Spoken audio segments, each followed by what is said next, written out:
How was the trip over? Did you have a good time? It was all right, but travelling through airports annoying. And you must find this. I mean, are you private jetted or do you have to go like the rest of us? I go the commercial airlines. That's what I've been doing since September.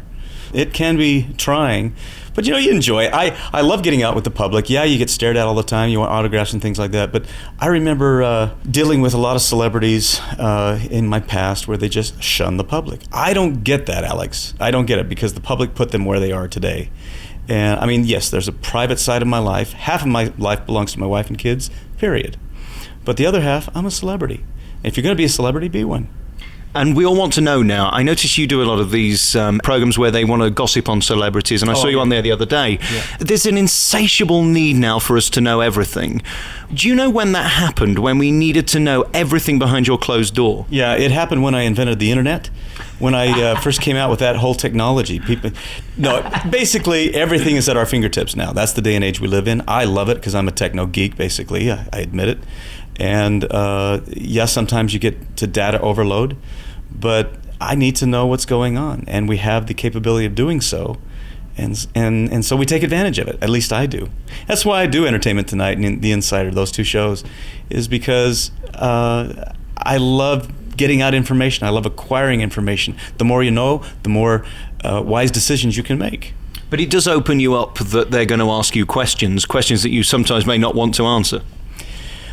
I don't hide anything, buddy. Seriously, I don't. If I don't want to answer something, I'll be totally honest with you and just say I'm not going to answer that question rather than try to hide, because I have nothing to hide.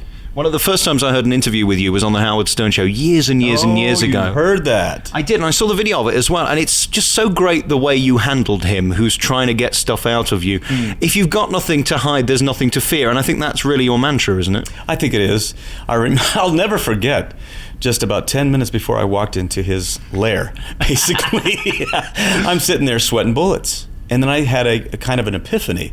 I thought, why am I worried? He's going to ask me some very provocative questions, and I will give him honest answers. I have nothing to hide. It was that very moment, about 5 minutes before I walked in, I realized it's okay. Everything's cool. And then, of course, your fans outside get to meet you during the show because you go and shake their hands and you stand on their tables. 2 words for you: health, safety. Yes. I have fallen off those tables a couple times. Alex, I thought one night I broke a couple ribs. I was in so much pain, but I went on the next night. I did another show. But I've got it down pat to where I'm pretty much an acrobat now. But, I mean, it's like a Cirque du Soleil show, the way you jump over those tables. I know, it is crazy, isn't it? The president of our hotel, or the hotel here, Don Mirandino, he just worries every night that something's going to happen. And I love living on the edge. What I worry, though, more than you falling off the tables is a lady pulling you off the tables because they like to hold you. It happened the other night. I shouldn't tell you this story. I shouldn't disclose this because I don't want to give anybody ideas, but I was on the table. And there are people on both sides of the table. And I leaned down to one side of the table. And the lady behind me just kind of give me a nice little pinch. Oh, yes, and I sang a couple octaves higher on that moment. I'm thinking, are you the first person to invent dancing on tables in Las Vegas? I don't think this has happened before, has it? With my clothes on, yes, yeah. And he's now in Chicago, in the West End, and he was telling me all about you, and I was getting the gossip. And he said something about a private jet and the windscreen crashing or smashing or something happened, and Donny Osmond was nearly finished. What happened? He made it all up. Did he? I don't blame him. Well, no, there was a plane that the windshield cracked, and everything was fine. It was a little scary, obviously, but those things happen. Can't we make this bigger? Because the more drama, the more headlines. No. All right. Let's see what Jimmy had to say about you, because he's such a huge fan. And the one thing I love about your family is it doesn't seem fake. You all genuinely seem to like each other. How novel. Well, yeah, he lies a lot too. But very honestly, I wish I could get over there and see that show because, like I said earlier, people from England fly over to see our show, and they tell us how great he is. Well, I'm going to tell you that he and I have a video phone, and we talk to each other. Probably every other week. And I will tell you that Jimmy was so nervous to memorize all of his lines. And he would call me up and read his lines to me. And I was his judge. So you're now a I was producer. his acting coach for a while over Skype. You know what I'm saying? So I'm the Skype coach. There's got to be a payment somewhere for that. Oh, you better believe it. You know, with interest. All right, here's Jimmy Osmond. Well, it's fun. You know, we grew up the old Hollywood way where we had to learn to sing our own songs, play our own instruments, and even write our own music. And so it's been a real blessing to be able to last as long as we have. We're like old pennies. We keep showing up. Once you get them in the door, the big job starts, and that's delivering. The energy that they exude and the professionalism is amazing. What is it like for you going out in the West End? Because it's busy and there's people. Are you recognised by most people, or by the time you've gone past, they're turning around going, wasn't that Jimmy? No, it was an Osmond. No, actually, my big ugly face on those double-decker buses probably doesn't help things, but it's been great. You know, people, I don't know what it is. I don't think we quite deserved it, but there's been a sense of respect that my family has received, in this country especially, that it's just such a pleasure to be over here. People go out of their way to be nice to you. You know, we grew up in a very unique way. I started when I was 3 years old, and my first show was with Frank Sinatra, for Pete's sakes. It was like those guys were our mentors, and they went out of their way to help this silly little Mormon family that was in show business avoid a lot of pitfalls. And nowadays, you don't see that kind of mentoring happening. You see the big, reality shows where somebody's an undiscovered talent, which is great. But what happens when that spotlight goes off? What happens to that person? And in our case, we never took show business serious. This is something we did because we loved it. And to be able to do what I love for 42 years is pretty lucky, I think. Can you explain the feeling of being loved and wanted and recognised? Because it's not normal to people like me. I'm really hard on myself, to be honest with you. I mean, you don't really know me, but I still don't really even believe that that's the case. Although these opportunities come, and I'm just overwhelmed that they do come. But I'm really hard on myself. Matter of fact, after every show, there's that little card over there. I give myself a rating. And you know what? I'm really after pushing myself, and I'm trying to improve myself. And I don't think about that other kind of stuff. It's like golf. You're playing against yourself. And I think you get to that point in your life where, you know what you do because you love it. And you want to prove to yourself that you can do something and do it better every night. And I think I still get butterflies when I perform. And I know my brothers do, and my sister, because we care. And I care about the person that spent their hard-earned money, that came to make it happen for all of us here. I care that I deliver for them.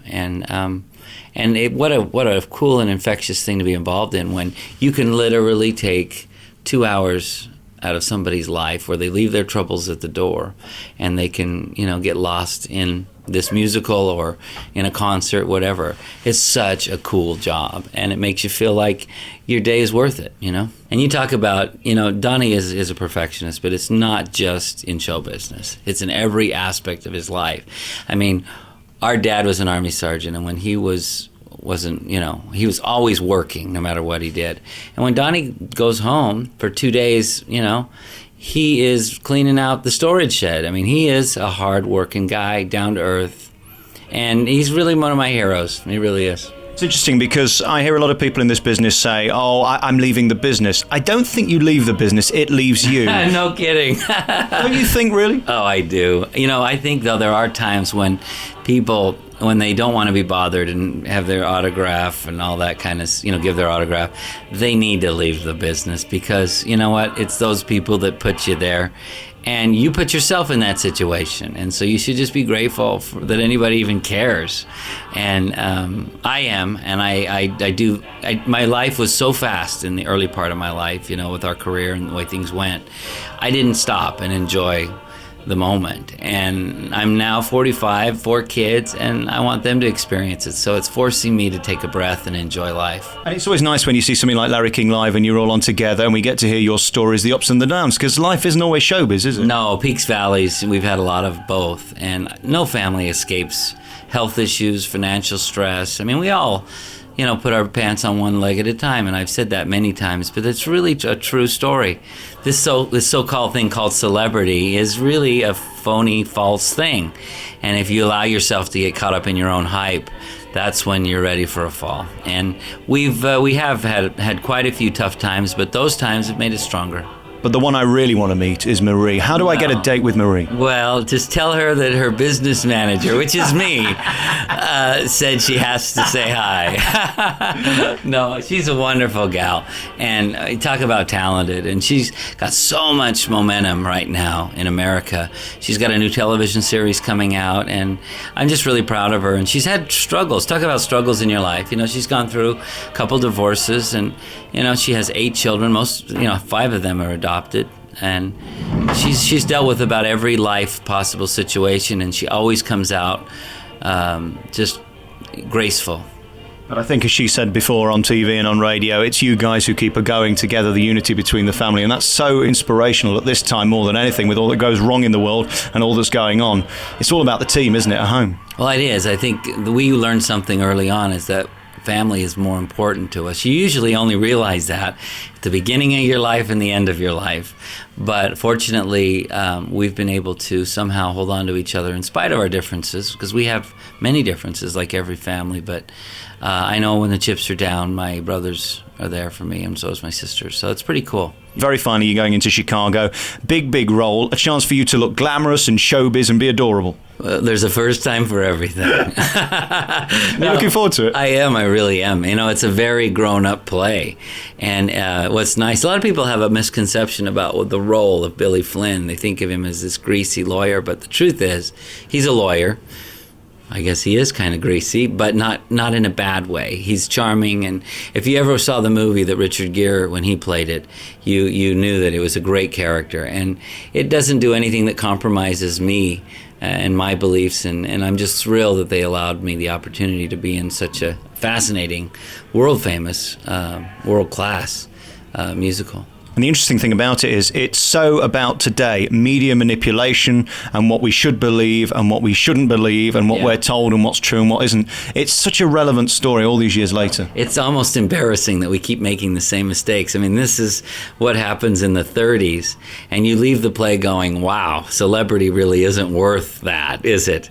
And yet, we're still doing it, probably times 10 of what it was like back then. But it just shows you human nature and how fascinating it is. So, I think your warm-up girl's outside. We better let you go. All right. It's a good life. Somebody's got to do it. Jimmy Osmond, it's such an honor meeting you. You're such an inspiration. Well, I need you around me more often. I'll be quite confident. No, thank you for saying those nice things. But the truth is, I'm just a regular guy that's having a good time, and I've lived a blessed life, and I know it. Jimmy Osmond's going to be in Chicago. How long are you in it for? I'm in it through June, so I'll be over here quite a while. I love living here. I spend about half my year here, and I enjoy it. Well, have fun, and I hope it gets a little warmer for you. All right, let's do it. Jimmy Osmond, thank you very much. Thank you, buddy.